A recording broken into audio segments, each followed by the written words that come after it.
सच कह रही हो सगुना, मातोश्री के दुख का मानो कोई अंत नहीं।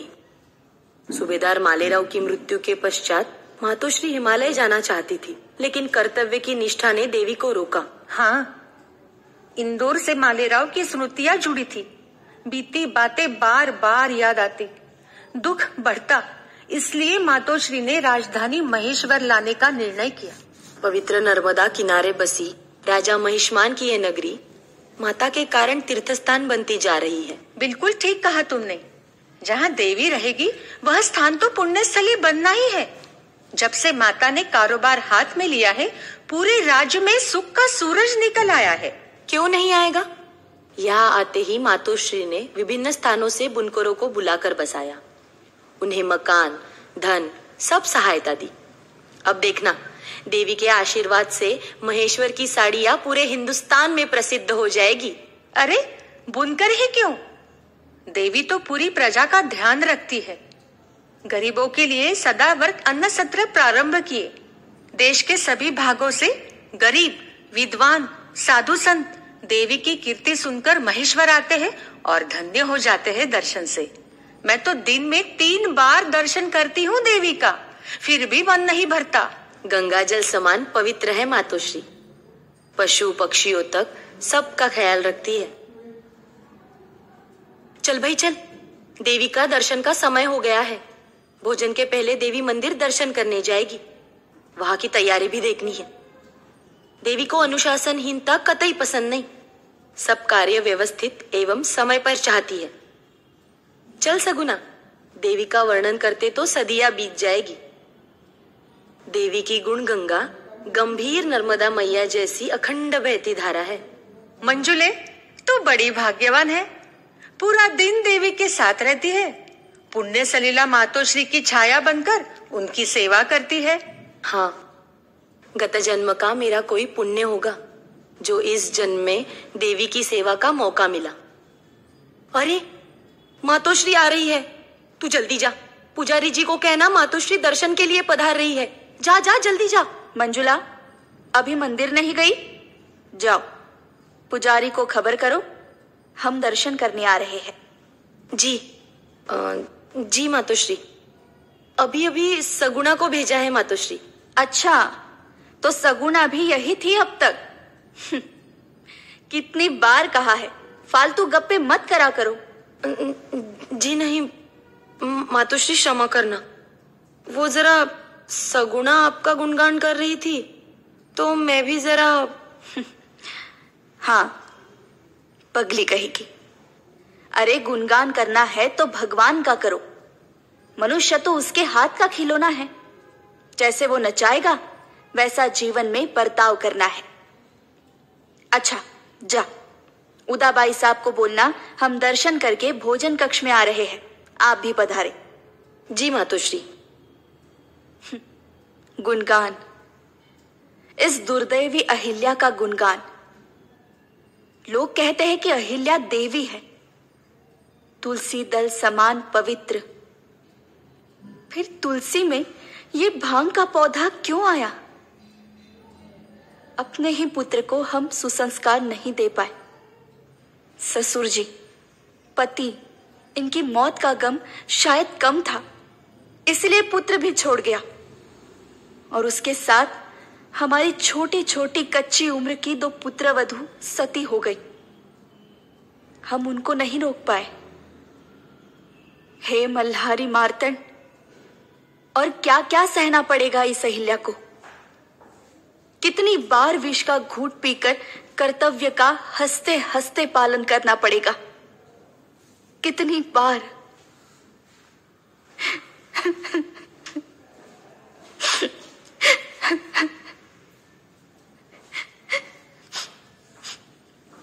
भाभी साहब, ये क्या?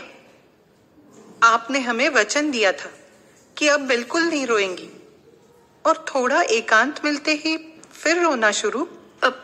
जी नहीं, वो तो जरा। भाभी साहब, आप सबसे छुपा सकती हो, लेकिन अपनी इस ननन से नहीं छुपा सकती।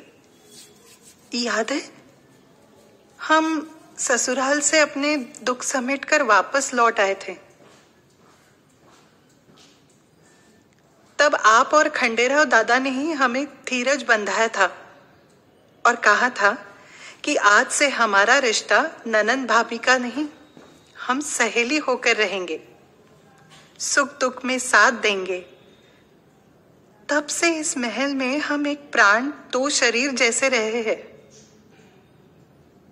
भाभी जी, हम समझ सकते हैं आपका दुख, लेकिन आप क्या केवल मालेराव की ही मां हो?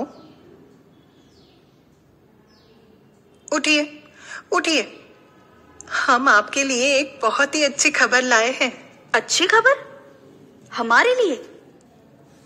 क्या हमारे भाग्य में कुछ अच्छा भी लिखा है?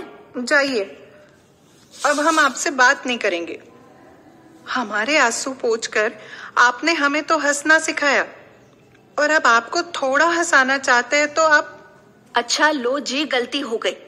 अब बताइए, यूं भी भोजन में देरी हो रही है। मौसी जी राह देख रही होंगी। मातोश्री, कारभारी गंगोबा तात्या आए हैं, आपसे मिलना चाहते हैं। गंगोबा तात्या? अभी इस वक्त? अच्छा, उन्हें अंदर भेज दो। जी। भाभी साहब, क्षमा करना, लेकिन गंगोबा तात्या जैसे व्यक्ति से सावधान रहना। प्रणाम भाई साहब। प्रणाम ताई साहब। प्रणाम तात्या। आज इस समय? क्या करूं, आपने तो हमें कंकड़ जैसा बाहर करके रखा है। नाम के हम कारभारी, लेकिन हमने तो ऐसा कभी नहीं कहा। हाँ, एक बात है, हम स्वयं कारोबार के प्रत्येक कार्य को देख रहे हैं। क्या ये आपको उचित नहीं लगता? जी नहीं। नहीं नहीं नहीं नहीं, ऐसी कोई बात नहीं। हम भी दौलत की सेवा करना चाहते हैं। आपका दुख दूर हो, कुछ सुख के क्षण आप भी अनुभव करें। ऐसे काम करने की हम भी चेष्टा करते हैं। जब से आपने पूरा कारोबार हाथों में लिया है, आज प्रथम बार राज्य की कर वसूली करके अधिकारी आए हैं। मैंने सोचा राज्य लक्ष्मी तात्काल आपकी सेवा में हाजिर करूं। आपके आदेशानुसार वसूली हुई। पूरी वसूली आप देखकर प्रसन्न हो जाएगी। धन दौलत देखकर प्रसन्न होने वालों में से हम नहीं है तात्या। फिर भी प्रजा के कल्याण के लिए धन आवश्यक है। सभी अधिकारियों से कहो कि भोजन के बाद हम स्वयं सदर पर आकर हिसाब देखेंगे। अभी केवल एक थाल यहाँ लाएं, हम राज्य लक्ष्मी का स्वागत करेंगे। जी, जैसी मातोश्री की इच्छा। मातोश्री के चरणों में राज्य लक्ष्मी सादर है।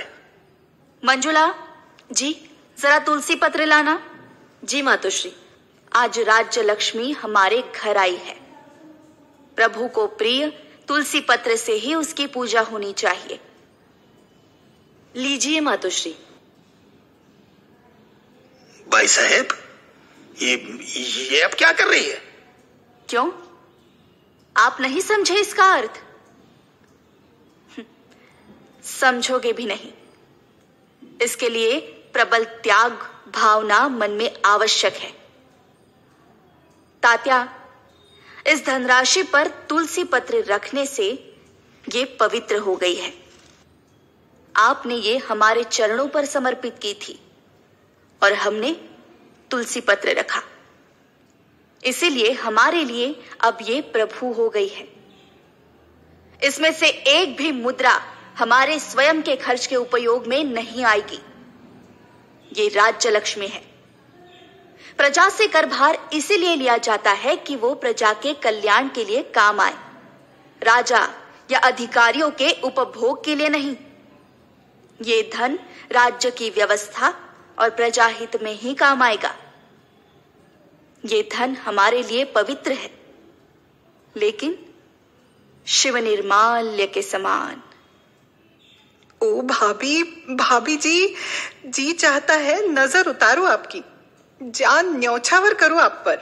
ज्यादा प्यार मत करना, हमें सहन नहीं होगा। ले जाइए थाल को। भाई साहब, यह सब तो ठीक कहा आपने, लेकिन हम दौलत के पुराने चाकर, हमारा अनुभव हमें चुप नहीं रहने देता। जब से आपने कार्यभार संभाला है सब ठीक चल रहा है, फिर भी आपसे कुछ कहना है। कहिए, और खुले मन से कहिए। वो जरा केवल आपसे ही। केवल हमसे? हमारी ननद उदाबाई और हम एक ही है। कहिए। भाभी साहब, हम जरा भोजन की व्यवस्था देखकर आते हैं। कल से आपका उपवास है, आपने पानी तक नहीं लिया। थाली व्यवस्थित लगी है कि नहीं हमें ही देखना पड़ेगा। कहिए तात्या, पुराने अनुभवों का हम जरूर मुलाहिजा रखेंगे। ऐसी कौन सी बात है जो आप एकांत में ही कहना चाहते हैं? जी, थोड़ा स्पष्ट कहना चाहूंगा। माफी हो, आप ज्ञानी हो, धर्मज्ञ हो, उदार मना हो, इसमें तो कोई शक नहीं है। लेकिन फिर भी आप नारी जाति, दौलत संभालना, राजनीति करना एक अलग बात है। सूबेदार के बाद आप धर्म कार्य करें, दान धर्म करें, यही उचित है। कहना क्या चाहते हैं आप? क्या हमने कोई अनुचित कार्य किया? क्या प्रजा हमसे असंतुष्ट है? जी नहीं, ऐसी कोई बात नहीं। लेकिन एक स्त्री स्वयं कारोबार संभाले, यह आज तक नहीं सुना। हाँ, मातोश्री जिजाबाई ने छत्रपति शिवाजी महाराज से स्वराज्य की स्थापना करवाई थी। श्रीमंत सरकार गोपिकाबाई साहेबा भी पेशवा सरकार से कार्य करवाती है। तो क्या आप कहना क्या चाहते हैं? जी, एक पुत्र भगवान ने दिया था, दुर्दैव ने उसे छीन लिया। लेकिन आप कोई अच्छा सा लड़का गोद ले और स्वयं भगवान की पूजा में लगे। दौलत संभालने के लिए हमारे जैसे सेवक हाजिर है। अच्छा, तो मैं दत्तक पुत्र लूं? किसका लड़का गोद लूं मैं तात्या? नहीं, उसकी चिंता मत करना, हमने पूरी योजना बना ली है। आप हम पर सब भार सौंपकर निश्चिंत हो जाइए। तात्या, पुराने सेवक जानकर अब तक चुपचाप सुन लिया, लेकिन एक बात अच्छी तरह से समझ लो। जिन लोगों ने इस राज्य पर शासन किया, उनमें से एक की मैं पुत्रवधू हूं और दूसरे की पत्नी और तीसरे की माता हूं। इसलिए हमारा ये अधिकार ही नहीं कर्तव्य है कि राज्य का सारा कार्य अपने हाथों में लेकर प्रजा को सुखी करूं। दत्तक पुत्र लेना है कि नहीं, ये तय करने का अधिकार भी हमारा है। निर्णय लेने के लिए हम समर्थ हैं। इसमें किसी का हस्तक्षेप सहन नहीं किया जाएगा। मंजुला जी, तात्या को विदाई का बीड़ा देना। विदाई का बीड़ा हमें पेश करोगी? ठीक है। तात्या को अभी पहचाना नहीं, एक दुर्बल औरत और इतना घमंड। एक दिन सारी होलकर शाही भुलाकर रख दूंगा। पूना में राघोबा दादा पेशवे को हमने पत्र लिखवाकर बुलाया ही है। अभी जाकर रास्ते में उनसे मिलकर पूरी तैयारी से आऊंगा।